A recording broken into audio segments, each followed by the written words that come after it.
여러분 안녕하십니까? 행복한 미래를 여는 방송 복지TV 뉴스입니다. 역대 최대 규모로 펼쳐지는 제12회 전국장애인 동계체육대회가 시작됐습니다. 선수들은 그동안 갈고 닦은 실력을 선보이며 열띤 접전을 펼치고 있는데요. 정두리 기자가 대회 첫날 소식을 전합니다. 제12회 전국 장애인 동계체육대회가 지난 9일 알펜시아 리조트에서 개회식을 시작으로 나흘간의 열전을 알렸습니다. 오는 12일까지 펼쳐지는 대회에는 17개 시도 750여 명 선수단이 참가해 경쟁을 펼칠 예정이며 알파인 스키, 크로스컨트리, 아이스 슬레지아키, 휠체어 컬링 빙상 경기에서부터 이번 대회 정식 종목으로 바이애슬론이 채택돼 첫 메달 주인공을 기다리고 있습니다. 지금 이 자리에 당당한 모습으로 참가한 여러분은 여러분 인생의 진정한 주인공입니다. 여러분의 의지와 도전 정신이 경기마다 서론과 얼음 위에서 빛남으로써 우리 사회는 변화되고 우리 국민들의 마음도 움직이게 될 것입니다.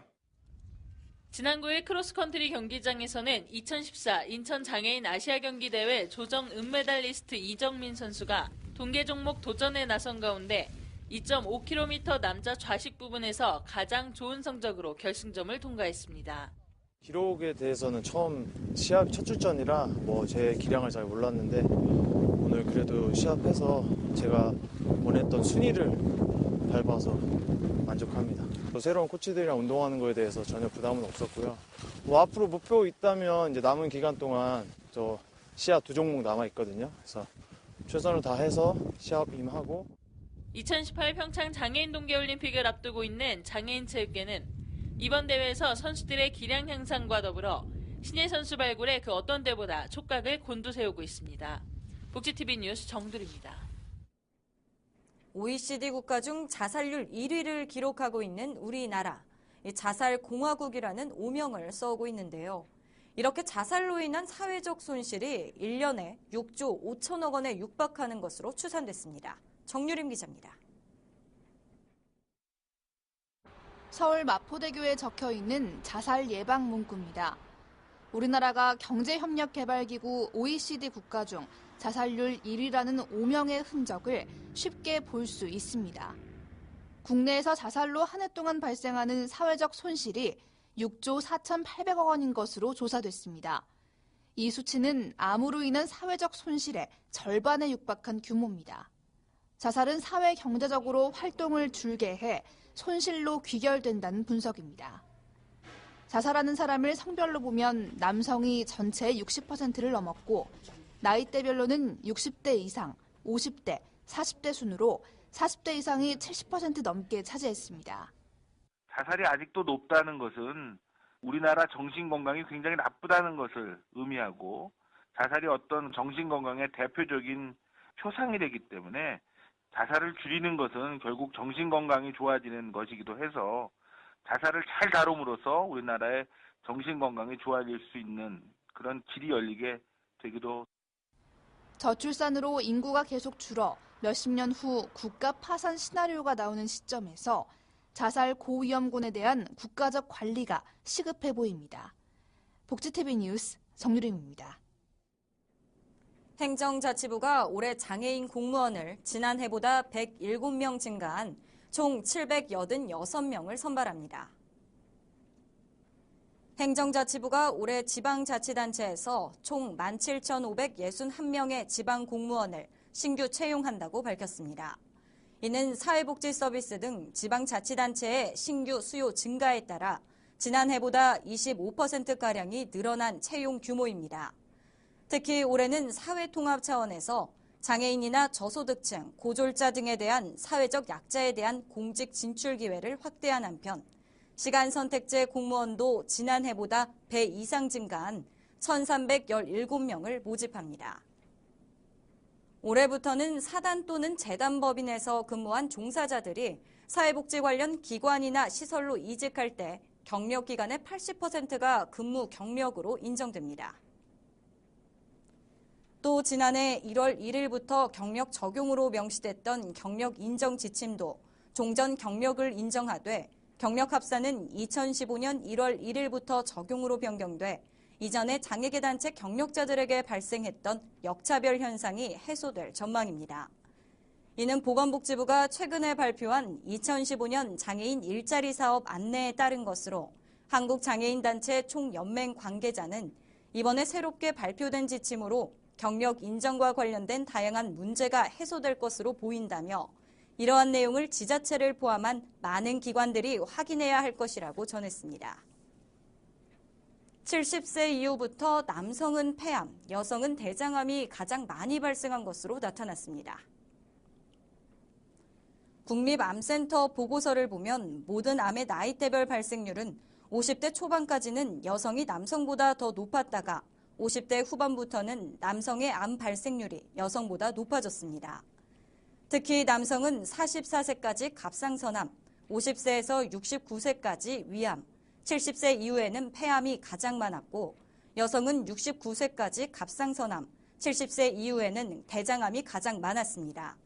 우리나라 국민이 평균 수명인 81세까지 암에 걸릴 확률은 37.3%로 나타났고 남성이 37.5%, 여성이 34.9%였습니다. 새하얀 설원 속에서 장애인과 비장애인, 국경과 인종의 구분 없이 모두가 한데 어울려 즐기는 드림 프로그램이 평창에서 펼쳐졌습니다. 동계 스포츠에 적합한 지역의 특성을 살린 프로그램은 강원도가 최초라고 하는데요. 안하늘이 기자입니다. 2018 평창 동계올림픽 유치 공약의 하나인 드림 프로그램은 2004년부터 시작돼 올해로 12년째를 맞이했습니다. 이번 행사는 말레이시아, 아프가니스탄, 과테말라, 모잠비크 등 총 42개국 172명의 청소년들이 참가했습니다. 눈을 볼 수 없는 나라에 사는 청소년들을 초청해 스키와 빙상 등 동계 스포츠와 다양한 문화체험을 제공하고 지난달 26일 환영식을 시작으로 종목별 훈련 및 레크레이션 활동과 강원도 투어 등 다양한 프로그램도 진행됐습니다. 친선 경기 장애인 부문에는 루안다, 몽골, 베트남, 케냐, 홍콩, 한국, 에콰도르 등 7개 국가가 참여했습니다.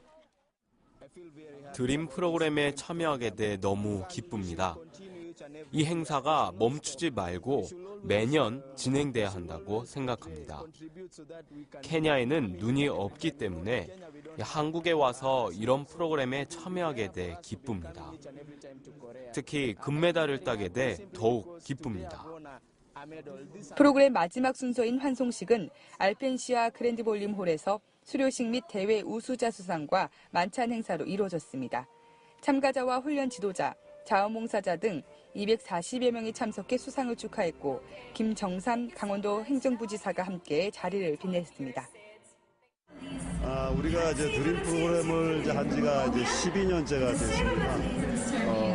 여기서 즐길 수 없는 그런 지역에 청소년들을 초청을 해서 올림픽 정신을 보급하고 또 세계 평화에 기여하고자 하는 그런 프로그램입니다.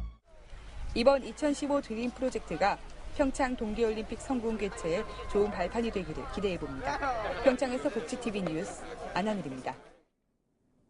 주거 환경을 개선해주는 경기도의 햇살 하우징 사업이 확대됩니다.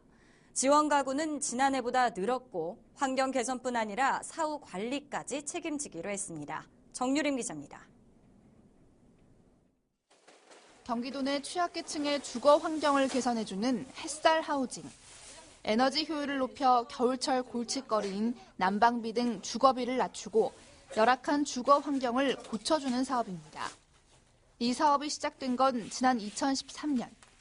해마다 목표치였던 80가구를 훌쩍 넘겨 지금까지 166가구가 지원을 받았습니다. 올해는 경기도가 초록우산 어린이재단과 손을 잡고 햇살 하우징 사업을 더 확대하기로 했습니다. 모금 캠페인을 벌이며 전국적으로 빈곤층에 주택을 지어주고 있는 재단과 경기도가 손을 잡음으로써 시너지 효과가 기대됩니다. 어린이재단에서도 경기도에 이런 사업을 후원하는 많은 후원자를 개발해서 이 사업이 훨씬 더 큰 규모로 발전하도록 노력을 하겠습니다. 이번 협약을 통해 기존보다 50% 늘어난 120가구가 평균 500만 원의 지원을 받을 수 있습니다. 또 재단은 아이들이 걱정 없이 공부할 수 있도록 학비를 지원하는 등 지속적인 사후 관리도 약속했습니다. 사람이 집을 만들지만 집은 또 사람을 만든다. 재단에서 해주시는 이런 햇살 하우징이 우리 많은 이들에게 행복한 사업. 경기도는 이달까지 대상 가구 선정을 마무리 짓고 7월부터는 착공에 들어가 오는 11월 안에 마치겠다는 계획입니다. 복지TV 뉴스 정유림입니다.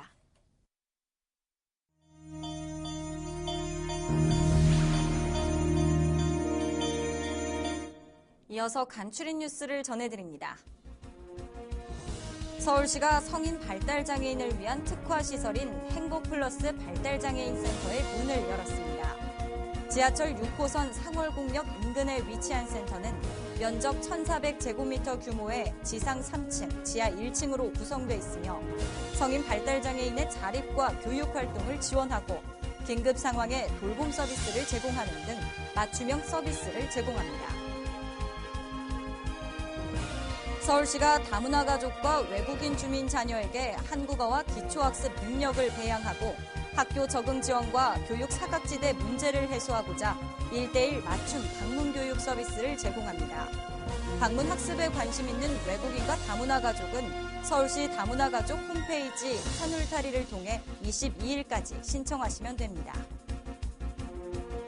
서울시가 치매 환자와 가족을 위해 치매에 대한 다양한 정보를 담은 치매 노인시설 안내서를 발간했습니다. 이번에 발간한 안내서에는 서울시 치매관리 사업과 장기 요양보험 등의 서비스에 대한 설명이 담겨 있습니다. 안내 책자 신청은 서울시 광역치매센터에 문의하시면 됩니다. 충청남도 시각장애인 복지관은 다양한 학습을 통한 시각장애인의 사회참여 기회를 확대하고자 오는 3월부터 운영하는 빗드림 평생교육에 참여할 교육생을 모집합니다. 교육은 오카리나 교실과 문예 창작 교실, 초보 영어 교실 등이며 신청은 충청남도 시각장애인 복지관에 전화 또는 방문을 통해 하실 수 있습니다. 광주광역시 광산구에 위치한 신한 디자인그룹과 미드웨이 SBL의 김영남 회장이 소외계층의 따뜻한 설 명절맞이를 위해 써달라며 10kg 쌀 140여 포를 투게더 광산 나눔문화재단에 기탁했습니다.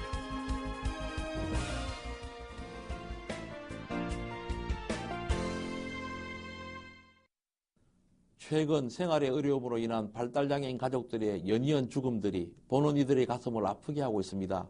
지적장애 언니를 돌보던 20대 여성이 생활고를 비관하여 남아있는 언니는 시설에 보내달라는 유서를 남기고 자살한 사실이 알려져서 우리를 반성하게 하고 있습니다.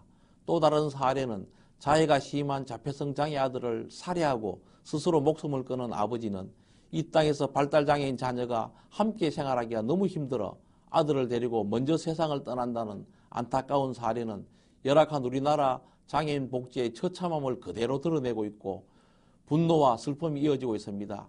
우리나라의 발달장애인 숫자는 지적장애인과 자폐성 장애인을 합하여 약 20만 명이 있습니다.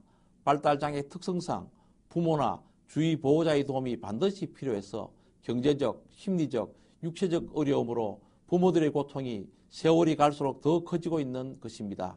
이에 따라 발달장애인 부모의 우울 정도는 우울증 의심 단계를 훨씬 뛰어넘는 것으로 할 만큼 했는데 지쳐섭니다라는 유언은 20만 발달장애인과 그 가족의 어려움을 절실히 대변한 것이라고 할 수 있습니다. 이런 어려움을 해결하기 위해 지난해 발달장애인 부모들의 염원이었던 발달장애인법이 국회를 통과하여 금년 하반기 시행을 앞두고 있습니다. 인지력, 자기 결정력 등이 부족한 그들에게 소득 보장, 개인별 지원 계획 등을 지원한다는 내용이 담겨 있어 기대를 높이고 있습니다. 그러나 시행을 앞두고 하위 법령 등 시행을 보건복지부와 논의 중이지만 발달장애인 부모들은 시행령 내용이 전혀 발달장애인 복지에 도움이 되지 못하는 것과 기존의 복지 서비스를 모아놓은 것에 불과하다는 비난과 실망의 목소리를 높이고 있습니다. 발달장애인들의 특성에 맞는 복지제도와 재원이 턱없이 부족해서 결국 모든 책임은 가족이 질 수밖에 없는 안타까운 현실을 발달장애인법이 최선의 해결은 아니더라도 제발 장애 가족들의 안타까운 죽음은 막아야 하는 최소한의 장치가 되길 간절히 바랍니다. 이야기가 있는 시간, 오늘의 영상 함께 보시죠.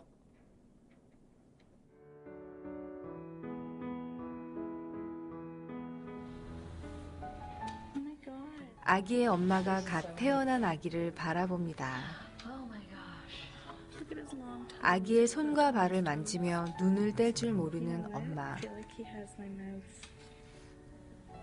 시력을 잃어가 자신이 낳은 아기를 볼 수 없었던 엄마에게 특수 제작된 안경이 전달되어 엄마는 기적처럼 아기를 볼 수 있었습니다. 비록 잠시였지만 자신의 아기를 처음으로 보게 된 엄마에게는 생애 가장 감동적인 순간이 되었을 것 같은데요. 기술의 진정한 의미란 바로 이런 것이 아닐까 생각해 봅니다. 행복한 미래를 여는 방송 복지TV 뉴스를 마칩니다. 시청해 주신 여러분 고맙습니다.